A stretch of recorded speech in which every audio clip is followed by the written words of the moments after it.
So when deconstructing from the Bible, why do I recommend to people that they participate in mindful meditation and even yoga? If you understood yoga, it is not something that the Indus people developed inside of their religion. It is something that came about prior to their religion and something that is useful in you understanding how to deconstruct. You see, when I was going through a lot of my counseling for PTSD from the Marine Corps, one of my therapists was highly recommending that I continue with my meditations and continue with yoga. The reason why is because she understood that mindful meditation and yoga helps you to become more aware of your present moment. Now you may ask, how is that helpful from deconstruct? How is that helpful to deconstructing? Because when you are deconstructing from Christianity, or any religion or any situation that for the most part, what you're looking at is a situation where everything that you have experienced has become part of your neural pathways that identify who you are and how you respond to different triggers that you may encounter in life. Whether it is some noise popping off or some people looking shifty or reminding you of a situation, being in a place that reminds you of that situation, that trigger causes you to revert back to that state of being that you was in at that time frame. So when you're deconstructing from Christianity, to hear the gospel music, to see the people going to church, to have the Christians coming onto your page or your channel and they're making all of their little commentary of trying to fear you back into this religious belief, it can trigger the trauma to which you had experienced while you were in that religion, because you're going back into your past instead of being focused on your present moment. You see, the present moment of awareness is what brings you out of your traumas. And let me explain that even more into greater detail. You see, have you ever been in that situation where you have been enduring something, whether something triggered you from some type of spousal abuse or triggered you from financial losses or triggered you from losing a family member or anything that has caused you trauma within your life? And you go into a zone where you lose track of time. You get caught up into reading something. You get caught up into a video game. You binge out on a show.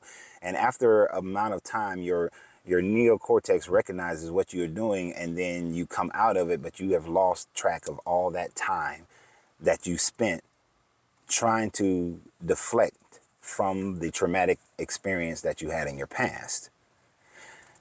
So by being mindful of and aware of every situation, every moment, and recognizing what's really going on in your subconscious mind and in the front of your mind, you can then reevaluate the situation and realize that it is not the same thing that you had experienced in life.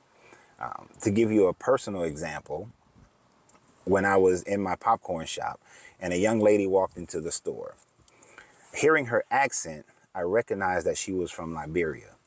Now, because I participated in the non-combatant evacuation of Liberia and had a couple of side missions that exposed me to death for the first time in a war type situation, when talking to her, I went back to that state of being. I went back to that mindset that I had back then of how it affected me during that time. But my awareness kicked in and I realized I'm in my popcorn shop. I'm in a safe space. She's here to buy popcorn and ice cream for her child.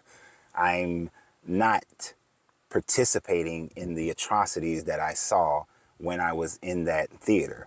So it helped bring me into a state of calmness to be able to still function at a normal rate, at a normal process when dealing with her and my other employees and everything else that was going on, so that I didn't draw back into that situation. So having that awareness at all times helps you to continue to grow out of your trauma. And when it comes to religious trauma, sometimes you can hear the music, you can see the preaching or the people and see the church buildings.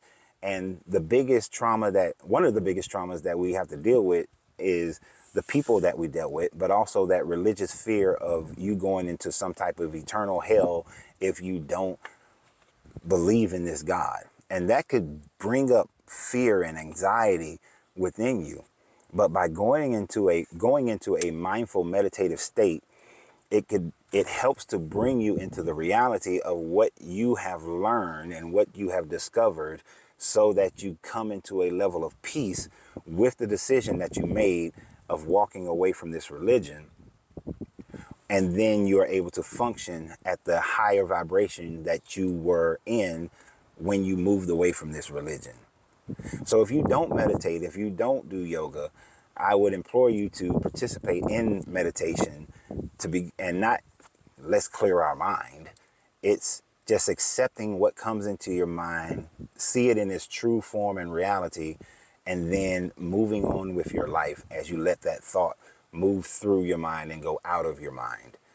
And when you have practiced that to the point where you can do that without thinking, without having to stop everything, without getting distracted into frivolous activities, you will find that you develop more of a peaceful nature towards every situation that you face, and don't fall back into the trauma, and the triggers become less and less and less, to the point where you don't even get triggered anymore. So try it, see how it works out for you, seek out some advice or some help or a group, and continue to thrive and survive in your new peaceful state. And always remember, you have to free yourself to be yourself, because your greatness is non-negotiable. Good journey, good vibrations.